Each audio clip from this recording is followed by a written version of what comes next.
In the MCQs based on gastrointestinal system, we have three parts in this and around 200 MCQs. The MCQs are based on drugs for acid peptic disease and GERD, then drugs for prokinetic drugs and antiemetics, and then drugs for constipation and diarrhea. So all the three categories of MCQs are there in this compilation. Let's start with the first one, that for healing duodenal ulcer, the usual duration of H2 blocker is H2 blocker therapy का usual duration for duodenal ulcer is 8 weeks. When histamine H1 blocker, which histamine H1 blocker has most marked inhibitory effect on microsomal cytochrome P450 enzyme? This is H2 blocker.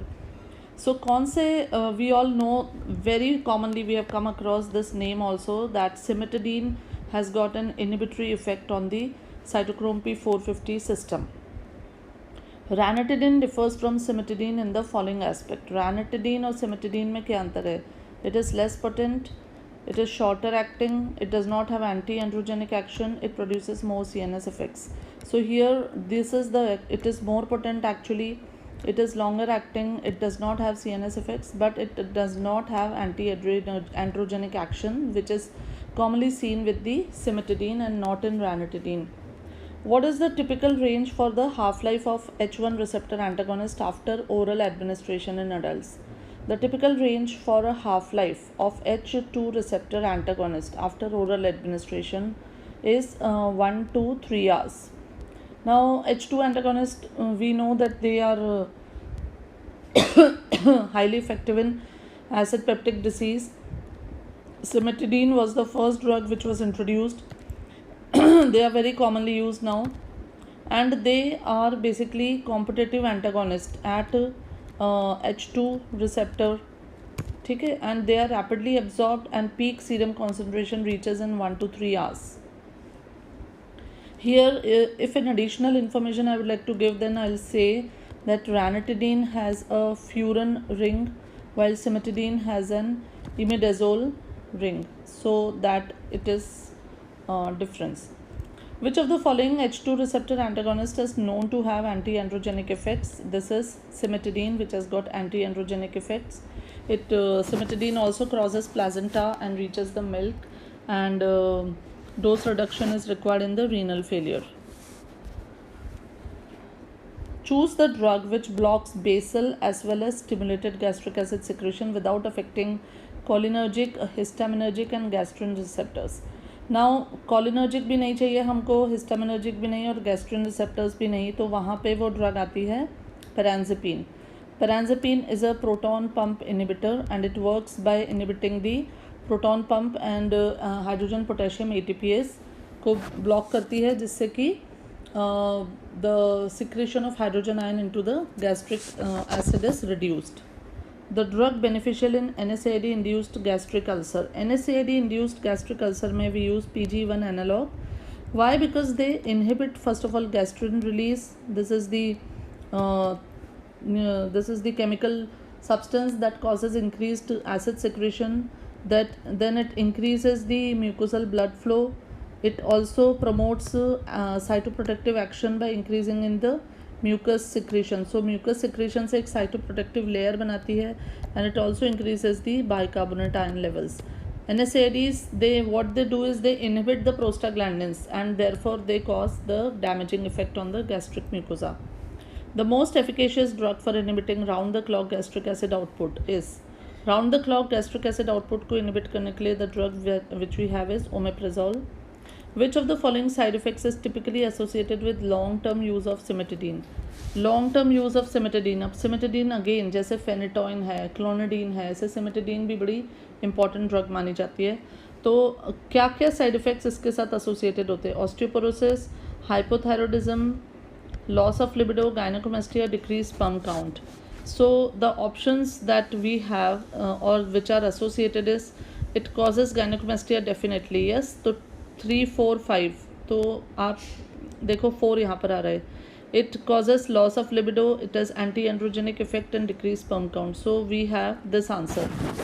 Which of the following does cimetidine inhibits the metabolism of. अब इनमें से कौन सी drug का सिमिटिडीन metabolism inhibit करती है? तो cimetidine basically inhibits Cimetidine basically inhibits a lot of cytochrome P450 enzymes and inhibits the metabolism of many drugs. जैसे it inhibits theophylline, phenytoin, right? Carbamazepine करती है ब्लॉक, फिनोबार्बिटॉन करती है, सल्फोनिलयूरियास करती है, देन मेट्रोनिडाजोल करती है, वॉरफेरिन करती है कम, warfarin, imipramine, lidocaine, quinidine. These all drugs are inhibited. The metabolism of these drugs is inhibited by cimetidine. So now it reduces. Actually देखा जाए तो देखो ये वॉरफेरिन का भी करती है, कार्बामाज़ेपिन का भी करती है, फेनेटोइन का भी करती है, कीटोकोनाजोल का दूसरी तरीके से करती है. It inhibits the absorption and that is the thing. So ये वाला जो क्वेश्चन है थोड़ा इसमें ट्रिकी है, मतलब ये बहुत सारी ड्रग्स का मेटाबॉलिज्म इनहिबिट करती है. अब इसमें हम कौन सा आंसर सही लगाएं ये क्लियर नहीं है. Antacid drug which can typically cause diarrhoea. Diarrhoea करने वाली ड्रग होती है magnesium hydroxide. It has laxative action by generating osmotically active magnesium chloride in the stomach. The primary mechanism by which prostaglandins promote ulcer healing is. What is the primary mechanism by which prostaglandins promote ulcer healing? So they promote ulcer healing by augmentation of bicarbonate buffered mucus layer covering gastroduodenal mucosa. This is the mechanism by which prostaglandins, they do not they inhibit the gastric acid secretion. No, not directly. They increase the bicarbonate secretion. They increase the turnover of gastric mucosal cell. Now they mainly inhibit the gastrin release. They inhibit the gastrin release. So they increase the mucosal blood flow, and the main function that they do is mucoprotective, cytoprotective action. Which of the following is a selective M1 anticholinergic used in the treatment of peptic ulcer disease? A selective M1 anticholinergic which is used in the treatment of peptic ulcer disease is piranzapine. It is a M1 anticholinergic. But now we have more effective drugs, so we don't really use it. Which of the following is correct regarding ranitidine as compared to cimetidine? कौन सा option यहाँ पे correct है? Question पूछा गया correct क्या है? सो the correct it is 5 times less potent than cimetidine. Action on H2 receptors used with proton pump blocker. It has no anti-androgenic action. It has anti-androgenic action. So एक तो ये correct है ना? तो 1 2 3 4 5 4 करेक्ट है. अब 4 वाले इसमें कितने ऑप्शन है? ये 1 2 4 1 3 4 2 3 4. Is it 5 times less potent than cimetidine? तो ये वाला आंसर सही नहीं है. एक्शन ऑन H2 रिसेप्टर ये सही है, use with proton pump blocker. So the correct answer that we mark here is this one. The acid neutralising capacity of an antacid is governed by the equivalent weight of antacid, the pH of the ion solution, the rate at which the antacid reacts with the HCl. Now definition of acid neutralizing capacity is expressed in terms of a number of milli equivalent of 1 NaHCl that is brought to the pH of 3.5 in 15 minutes. ठीक है, by a unit dose. So this is the acid neutralizing capacity of the antacid. So both the acid neutralizing capacity is governed by the equivalent weight of the antacid, the pH, the rate at which the antacid reacts. So यहाँ पे rate मतलब time is important and the equivalent weight of the antacid. So that is the acid neutralizing capacity. So the answer here will be both A and C. Coming to the questions on antiemetic, prokinetic and biliary drugs. Now the most effective anti-motion sickness drug suitable for short brisk journey. Short brisk journey के लिए anti-motion sickness drug हमारे पास जो है वो है hyoscine. Hyoscine is the best drug for motion sickness. Chlorpromazine suppresses vomiting of following etiologies except Chlorpromazine suppresses vomiting, motion sickness, radiation sickness, post anesthetic sickness, and uremic sickness. Now let us see motion sickness, radiation sickness. Now motion sickness is because of the activation of muscarinic and histaminergic receptors, while this chlorpromazine is a neuroleptic. It is a neuroleptic, matlab it is an antipsychotic. So this acts by blocking the D2 receptors in the CTZ. Neuroleptics are less effective in motion sickness. So the answer here is, the correct answer is motion sickness and not uremic. Choose the phenothiazine compound which has selective labyrinthine suppressant action used for vomiting and vertigo but not in schizophrenia.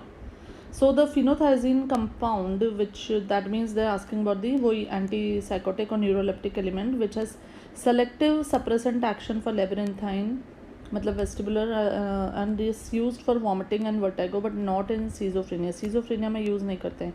Triflupromazine, prochlorperazine, trifluperazine and thyroidazine. So here we have prochlorperazine, which is used as a anti-vertigo agent, and this is also known as Temetil in the normal world. A person is traveling to Gangtok next morning, wants to prevent motion sickness. Which drug is recommended? Omeprazole, it is antacid.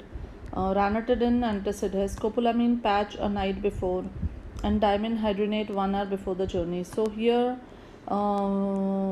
scopolamine patch a night before या फिर dimenhydrinate. I feel this is the right answer, scopolamine patch a night before.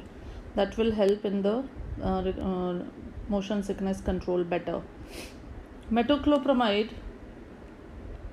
blocks apomorphine induced vomiting, produces muscular dystonia and increases prolactin release. So it indicates that it has antidopaminergic action. So metoclopramide, it has antidopaminergic and it has cholinergic action, and this increased prolactin and muscle dystonia is because of the antidopaminergic action. The prokinetic drug which also possesses antipsychotic activity is metoclopramide, domperidone, no, etopride and levosulpride. So this levosulpride is the drug which is having substantial D2 blocking activity, and it is also used as a atypical antipsychotic, right? Then prokinetic drugs serve the following purpose in gastroesophageal reflux disease. Prokinetic drugs they serve the following purpose. What do? They reduce the reflux of gastric contents, promote healing of esophagitis, reduce acidity of gastric contents.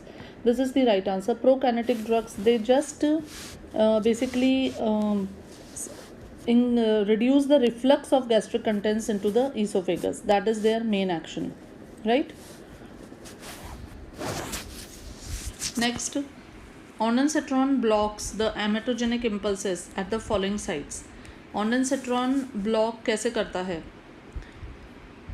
Ondansetron vagal afferents in intestines, nucleus tractus solitarius, chemoreceptor trigger zone. तो ondansetron की activity, ondansetron is basically acting on the 5-HT3 receptors. ठीक है? It blocks, it is an antagonist at 5-HT3 receptor. Now this antiemetic drug, it is useful in chemotherapy induced vomiting, radiotherapy induced vomiting, nucleus tractus solitarius also, and in CTZ also, and vagal afferents in the intestine. So by acting on the 5-HT3 receptor at all the places, this ondansetron brings the action. Cisapride enhances GI motility by. Cisapride is again a prokinetic agent, a dopamine receptor blocker. Now let's see what are they saying. Activating serotonin 5-HT4 receptor. Sorry, cisapride is, no, I got it confused with another drug.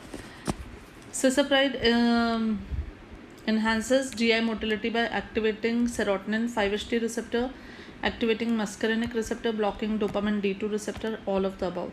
So cisapride, actually it is a 5-HT4 agonist, and by acting as the agonist at 5-HT4, it increases the acetylcholine release from the mandric neuron, and that results in the GI motility by this drug. Next, a 25-year-old patient comes to the OPD with a complaint of vomiting. and was prescribed an antiemetic drug. ठीक है, vomiting है and एंटीएमेटिक दिया. After some time the patient developed abnormal posture. Now which was prescribed to him? Ondansetron, dexamethasone, doxylamine and metoclopramide. Here metoclopramide because it is acting by blocking the D2 receptors, and then जो इसकी central D2 receptor blocking activity है उससे फिर it causes the extrapyramidal symptoms. Which of the following mechanism primarily contributes to the antiemetic effect? Which of the following mechanism contributes to the antiemetic effect of metoclopramide? So that is D2 antagonism. A 35-year-old patient with gastroparesis is scheduled for upper endoscopy to evaluate which drug would be most beneficial to administer before the procedure. A patient with gastroparesis, मतलब less motility in the intestine, is scheduled for upper endoscopy. तो before the procedure dexamethasone, doxylamine, metoclopramide, cyclizine. Out of this, metoclopramide is the best drug to be given because it is a prokinetic agent. A 35-year-old patient developed abnormal posture following administration of metoclopramide. Which drug will you administer? Now, any patient, you know that D2 receptor blockers, they result in extrapyramidal symptoms. And these extrapyramidal symptoms can be treated by giving promethazine, which is an antihistaminic. So this drug is going to be used in this type of problem. Which receptor does domperidone antagonize to exert its prokinetic effect? Domperidone is a dopamine receptor blocker and it inhibits the D2 receptor. Which enzyme metabolizes domperidone in the liver? The enzyme which metabolizes domperidone in the liver is CYP3A4. So these are some questions on antiemetics, prokinetics. Coming to the questions based on constipation and diarrhea. A 40-year-old woman presents with complaint of chronic constipation for past 6 months. She has a history of long-term use of laxative. She underwent a colonoscopy which reveals the presence of melanosis coli, that is dark black discoloration or melanema. Which of the following medications is most likely causing melanosis coli? तो chronic constipation रहा, उसको long term use of laxatives, उसके कारण dark black discolouration of colon हो गया. So the laxative that she must have used was picosulfate, liquid paraffin, senna or psyllium. So the answer here is senna. Why? Because it is a powerful stimulant purgative. So stimulant purgative जो होता है, it produces basically increases the gut motility and then regular use से क्या होता है, mucosal pigmentation हो जाता है and colonic atony भी हो जाती है. So that is what senna causes. A 70-year-old patient presented with weakness, tiredness and muscle cramp. The ECG showed QT prolongation, flattening of T wave and occasional AV block. His serum potassium was low. He admitted taking laxative every day for the past several months. Which laxative could be responsible for the above condition? Now this case, a 70-year-old patient with weakness, tiredness and muscle cramp. The laxative which can be responsible for this condition is bisacodyl. Bisacodyl is a stimulant purgative and it has a very strong action than the other laxatives, results in fluid evacuation and which can lead to fluid and electrolyte imbalance, especially hypokalemia, and this hypokalemia then results in flattening of the T wave and QT prolongation. So here the answer is bisacodyl. The following purgative stimulates intestinal motility independent of its action on mucosal fluid dynamics, that is senna. It again acts on the myenteric plexus, increases the intestinal peristalsis. Saline osmotic purgatives are used for saline osmotic treatment of constipation in pregnancy, prevention of constipation in piles, avoidance of straining and hernia, and tapeworm infestation following niclosamide administration. The answer here is that saline purgative agents used to purge out the worms or to flush out the worms following administration of niclosamide. Which of the following is not a prokinetic agent that acts primarily on motility? Not a prokinetic agent acting on motility. Now let us see which acts on motility. 5-HT receptor agonist, yes, they increase the motility. Dopamine receptor antagonist like metoclopramide, they increase the motility. They are prokinetic agents. Diphenyl methane. Now diphenyl methane and motilites. अब ये ऐसे question है जो कि usually हम लोग इतने across इनके आते नहीं हैं. So here the answer is diphenyl methane. This basically cause irritation of the colonic mucosa and irritation of the mucosa, which results in fluid secretion, right? And this stimulates the enteric neurons. The most suitable laxative for a patient of irritable bowel disease with the spastic constipation is the most suitable laxative for irritable bowel with spastic constipation is dietary fiber. You should not give them bisacodyl, liquid paraffin or senna, because the main pathology here is irritable bowel disease and that has to be corrected. Institution of oral rehydration therapy has the following beneficial effect in diarrhea. Oral rehydration therapy will restore rehydration. It will not stop further diarrhea. It will not hasten the clearance of enteropathogen. It will not obviate the need for specific antimicrobial therapy. Which drug is a 5-HT receptor agonist used in the management of constipation dominant IBS? So like 5-HT4 agonist we have cisapride, right? Cisapride, उसी का एक congener आया है, that is prucalopride. Now this prucalopride is a selective 5-HT4 receptor agonist and this is used in the treatment of chronic constipation in women. Which is a key characteristic of 2011 lubiprostone action compared to other laxatives? Now what 2011 तो नहीं होगा lubiprostone. Now what is the key characteristic of lubiprostone action compared to other laxatives? Now lubiprostone basically it is a prostaglandin and it is an EP4 receptor agonist. Prostaglandin analog है and it is a new strategy in the treatment of IBS and other idiopathic chronic constipation. Lubiprostone, अब देखो, it is a potent 5-HT4 receptor agonist? No. It activates pre-junctional 5-HT? नहीं. It promotes secretion of chloride-rich fluid and accelerates colonic transit. So this lubiprostone, it acts through the EP receptor. It is an EP receptor agonist and it activates the mucosal chloride ion channels by stimulating the guanylyl cyclase. The therapeutic effect of sulfasalazine in ulcerative colitis is exerted by sulfasalazine in ulcerative colitis. कैसे act करता है? It causes breakdown of the drug in the colon and releases 5-amino-salicylic acid, which suppresses the inflammation locally. Right. So sulfasalazine, I had earlier also told, it breaks down into two components. One is 5-ASA and the second is sulfapyridine. Now this 5-ASA is 5-amino-salicylic acid, which acts locally and it is effective in ulcerative colitis. Sulfa drug used in inflammatory bowel disease includes, that is sulfasalazine. For a patient with chronic constipation who needs a non-specific stimulant laxative, which of the following purgative will be effective? Now non-chronic constipation and use wanting non-stimulant, मतलब senna, docusate, ये तो नहीं. Weak will use bisacodyl here. Bisacodyl is partly absorbed and excreted in the bile also. The preferred drug for controlling an acute exacerbation of ulcerative colitis. Ulcerative colitis के acute exacerbation में हम क्या use करते हैं? Prednisolone. We use prednisolone, which is a corticosteroid, which will actually reduce the acute exacerbation. Otherwise, for chronic treatment, we use sulfasalazine or mesalazine, right? So these are some questions on the constipation and diarrhea. All the questions are attached in the link here, which is in the video, so you can go through all the questions. 2 PDF are attached, one with the highlighted answers and one without highlighted answers. You can practice them and check your answers.